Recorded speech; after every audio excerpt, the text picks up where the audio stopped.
if the question is, do you vote for somebody who looks old, who looks tired, but is doing great things for the country, cares about the country, is completely empathetic, has love for this country, is not running to be president of the United States to save himself, whereas the other one is running solely to stay out of jail and to increase his personal wealth. How is this even a dogfight right now? Hi, and welcome back to Salon Talks. I am your host for today, Brian Karem, and with me is an old friend. I've helped him write a book called Revenge. Done a lot of research for him in that book, and he has been now going to file a writ of certiorari this week against in the Supreme Court. Welcome back, Michael Cohen, Donald Trump's old fixer, but now working on fixing Donald Trump. Michael, welcome back. Hey, Brian, so good to see you, buddy. Good to see you too, man. So tell me about the writ. Where are we going? So, as you know, a federal case was brought. I love the fact that I can speak to you about it because you have a ton of knowledge. Most Yeah. people don't know that Brian actually assisted with the book Revenge in terms of speaking to all the FBI agents and all of the folk that refused to speak to me for obvious reasons. They would speak to him. And that's why the book turned out to be such a success. How Donald Trump weaponized the United States Department of Justice against his critics. Again, the name of the book is Revenge. So we brought this case in the federal court, and it was assigned to Judge Louis Lyman, a fantastic judge, truly. Nevertheless, the case was dismissed, and not because Lyman wanted it to be dismissed, but rather because here's something people don't know, that the Dobbs decision did not just affect Roe versus Wade. Obviously, that's the one that's most front and center Right. in the minds of people, but it also affected the case of Bivens. And Bivens is the way that you seek redress for an unconstitutional action that's brought against a U.S. citizen. Because Dobbs overturned Bivens, Judge Lyman's comment was, there is, and this was great, his exact words, the actions of Trump, Bill Barr, DOJ has profound violence towards our Constitution. The terms profound violence is used by a federal court judge. I want to go one step further. A document that you also have, Brian, and you know very well of, when I filed the writ, my lawyer, Danya Perry, filed a writ of habeas corpus when I was unconstitutionally remanded and put back into solitary confinement. Judge Alvin K. Hellerstein, Southern District of New York, federal judge, determined that the actions taken against me, again by Trump, Bill Barr, DOJ, were retaliatory and violated my First Amendment constitutional right. So you would think, how could Louis Lyman, right? That was Right. that was on the Bivens Act, my First Amendment constitutional right, my Fourth Amendment, and the Eighth Amendment, all violated. Judge Lyman was, I can't even, despite the profound violence to our Constitution, I cannot rule except to dismiss the case because of the Dobbs decision and the overturning of Bivens. Okay, to answer your question, as a result, we took it to the Second Circuit, and for the same exact reason, despite Judge Barrington Parker Jr. turning around and saying, this makes no sense, but again, because of Bivens, we cannot rule in your favor to have it remanded back down to Lyman for for trial, for discovery, etc. As a result, we're taking it to the Supreme Court of the United States, and that case is going to be filed. It's called a writ of certiorari. It's a request to the Supreme Court to hear this case because of its important constitutional nature. That's going to be filed. Here's breaking news for you only, Brian, and your God bless you, listeners. sir. On Wednesday, July 10th. Mazel tov. That's so here's my question for you as we go forward. Look, Donald Trump did a lot of things to a lot of people, and he still is. And he's front and center in the GOP. And you're watching the GOP circle their wagons. If you saw that first debate, as I did, uh, everyone's saying that the president had a bad night, but Donald Trump did too. Donald Trump had a horrible night that night. Never once found a fact. Never one, just went off blatant half-cocked and reinvented history. And now the Democrats, the Republicans are circling their wagons around Trump, and the Democrats are trying to roast the president. How dangerous is this in your eyes? Oh, it's dangerous isn't even the word for it. I'm trying to speak to the folks over in the White House to explain to them that the entire topic of the unconstitutional remand of me needs to be put front and center, because when Donald Trump turns around and says that he's going to use SEAL Team 6 as his own private force to incarcerate, to jail his political opponents, and the comment that people make is, Donald, he just talks stupid shit. He's not going to do anything. The point of the unconstitutional remand of me, don't discount what he's telling you. He's already foreshadowing what he intends to do. And when you say that, it's not possible, he won't do it, he can't do it, he's already done it to me. It was a practice run. He now knows, Brian, how to do it to you, how to do it to, to anyone. Liz Cheney, how to go after the president of MSNBC, how to go after his former vice president.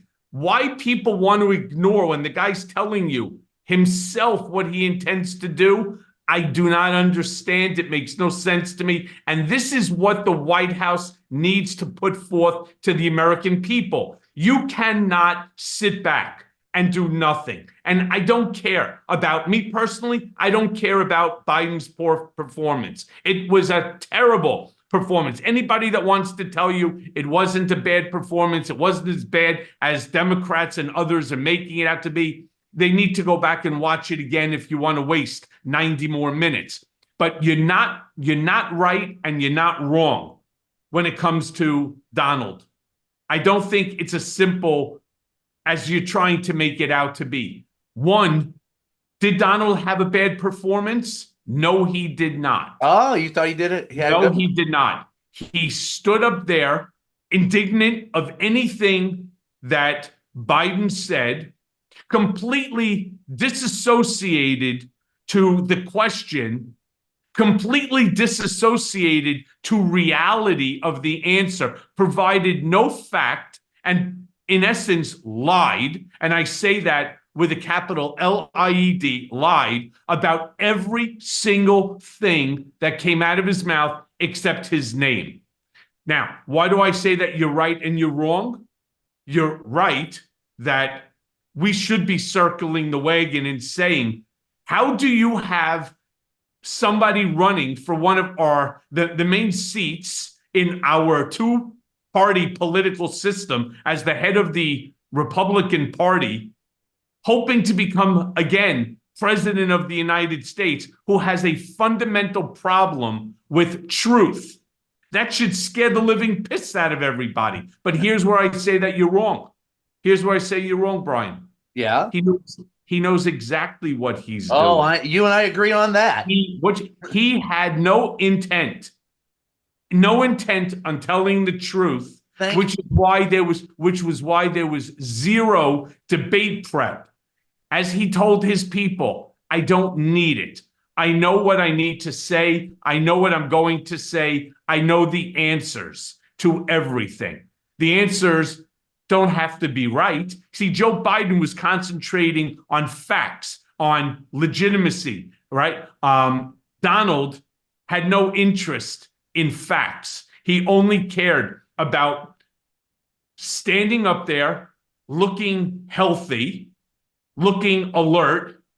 And even though he was alert about the lies, he was still alert. And for whatever the reason is, That is acceptable to the American people. But somebody that looked tired, that was definitely off his game, but somehow was on his game enough to be factually accurate on 9 out of 10 things that came out of his mouth, that's not okay.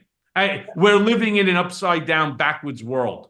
I don't disagree with you there. I'll say you're right. And you might be right. It was a performance, and Donald knew it was a performance. Yes. That so Mazel tov, mea culpa there, maximum mea culpa. But here's the thing: at the end of the day, with the Democrats now in an uproar, getting your stuff before the Supreme Court and going forward, Donald Trump did weaponize the Department of Justice against you. You and I both know that. I mean, comes from, and I thank you for the reference at the beginning.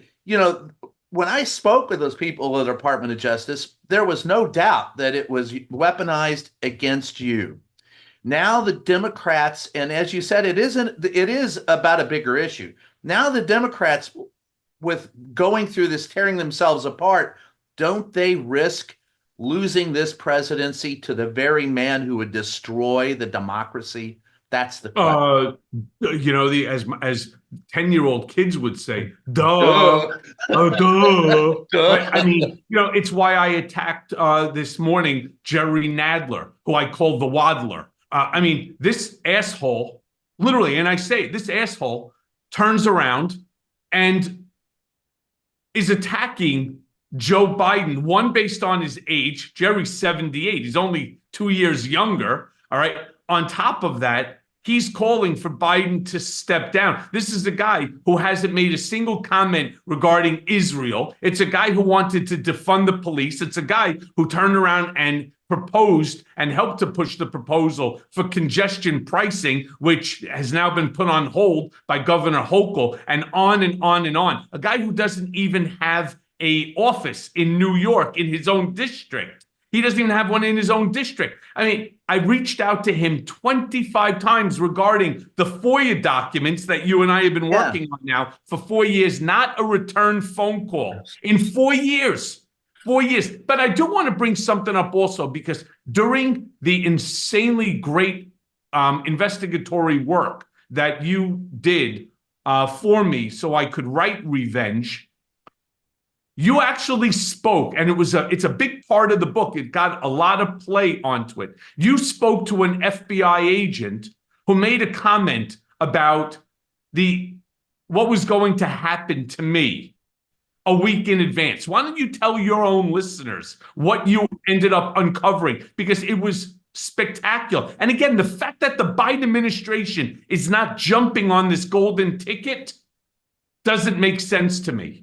Well, I mean, in speaking with a lot of people in the DOJ, it was obvious that they knew ahead of time what was going to happen to you. It was already in the works. It's one of the things that, when I spoke, when I run into Bill Barr on occasion, he doesn't want to talk about, but it's the very simple fact of the matter is, and I mean, you could tell a story much better than I, but the fact of the matter is, at the end of the day, but I'm not doing it with a smile and laughter. 51. Let me tell you something, Brian. 51 hours of solitary confinement. He's right. It's no laughing matter. No, it's not. I keep saying to this Biden administration that any president, and Donald was president at the time, who does something like this, there's a real problem. There's a real dictatorial, monarchical, king belief about themselves that there's nothing that they cannot do. And that's the concern. And to your point, that's what Biden was saying when he sat down with George Stephanopoulos. The immunity ruling going forward means that the president of the United States has to exercise great deal of character over what they do until that can be overturned, because in essence, they have given, if Donald Trump comes back in office, they've given him the gun to put to the head of democracy, to pull the trigger. You're not going to get a debate on that one. It is the worst decision that could possibly ever have come out at this time in history. Maybe somewhere down the road, that decision wouldn't have been as devastating as it is. But when you take a horrible, a crappy decision, like a president has absolute immunity so long that there is a presidential act behind it, official despite act. the fact, right, that there is no definition for presidential act. It's an open ad hoc basis. And you have someone like Donald Trump who has this autocratic belief and an autocratic belief in himself. You couple those two together, right? This is a real problem. Yeah. Well, let's talk about, you were talking about the not telling one single truth when he was up on stage. I mean, he's out today with, already with emails this morning saying the crooked Biden, nobody's more crooked than Joe Biden. Look, you worked with Donald Trump for years. You know what it's about. What do you think the average person is missing about the danger of Donald Trump? So the average person is not missing anything. Right now, you have a pretty significant portion of this country that just doesn't trust Donald Trump. And that's the entire Democratic Party, the entire DNC. There's no Democrats that are walking away from this Biden administration in order to vote for Donald Trump. All right, that's a fact. Yes. The question becomes, right, what happens between Republicans and independents? That's going to be, of course, the deciding factor. Now, we already have statistics on the Republican Party. There's approximately 30% of the GOP have said that they will not vote for Donald Trump under any circumstance. One, if he becomes convicted of his felonies, which he was 34 times, and two, as a result of E. Jean Carroll, and three, based upon the absurd things that come out of his mouth. So let's even say that that number is not 30%. Let's say it's 20%, okay? Question becomes, can Donald capture enough of the independent voters to offset that 20% loss and to defeat Biden? This is where we have, for example, Gen Z. You also have a significant number of women, black men, and Hispanics. Now, I can't understand, again, why any woman would vote for Donald Trump based upon the overturning of Roe. The fact I can't that understand why anyone would vote for Donald Trump. Right. Well, true. But the fact that it's okay. You can't regulate bump stocks. You can't regulate AR-15s and AK-47s and fully automatic machine guns, but you can regulate a woman's uterus. And the fact that there are any women out there that are willing to vote for a man who doesn't believe that you have enough in you to make your own reproductive decision making, that should be a problem. But not just to the women. It should also be to the men or their spouses or their partners that have faith in their woman. I mean, I don't understand if my wife, right, turned around and she was like, I can't understand, there's no way in the world I'm voting for Donald Trump, even if I was a member of the GOP or if I was independent, as her husband, as her spouse, as somebody who has love for this person. I could not, in good conscience, vote for somebody who thinks so little of my spouse. It just doesn't make sense to me. Then you have somebody who is not just inherently, but he is overtly racist. He's overtly racist in the things that he says, including, and it was lost for whatever the reason, where he turns around and he says that, he could have resolved the Civil War in 24 hours. There's not enough that was made out of that blatantly racist statement. The only way that you do that is you let the North remain slave-free and the South can have slavery. And here's the dividing line. All all blacks above that line are free, all blacks below remain chattel. This is what he's trying to say. It's because he doesn't care when he starts talking about how, how woke it is to remove the name of like Robert E. Lee from junior highs and elementary and high schools. No, it's not. He's a It's no traitor. different than his, right. It's no different than is the son of a Holocaust survivor. I would not attend elementary, junior high, or high school, the Adolf Hitler, elementary school. I just wouldn't do it. Or if I was going to medical school, I wouldn't go to the Himmler medical school. I mean, I just wouldn't do it under any circumstance. So I understand the pain that name invokes to the black community. And the fact that Trump can't see it, the fact that he makes fun of it, the fact that he does the things that he does. How could anybody of color vote for this man? Especially, now look, here's the big problem. Let me just tell you what the big problem is here. The big problem is something that we all must acknowledge because we see it with our eyes. Joe Biden is old. And in fact, Joe Biden will tell you he's old. So's Trump. Trump is not just old. He'll be a year older than Biden is now if he were reelected to serve. That is frightening because to me, now you and I have both been around Trump and I've been around Biden. I know you've probably been around him over the years. Donald Trump has never, to me, been, I don't know, what's the word, emotionally stable, much less cognitively stable. So he frightens me more being in office than old Joe Biden. Old Donald Trump, let's just be honest. Convicted felon Donald Trump. And by the way, that's the big question I want to ask you, Michael. Here we are talking about these two guys running for office. We heard for the last 2 or 3 years that the weakest case against Donald Trump was the Manhattan case that you were a part of.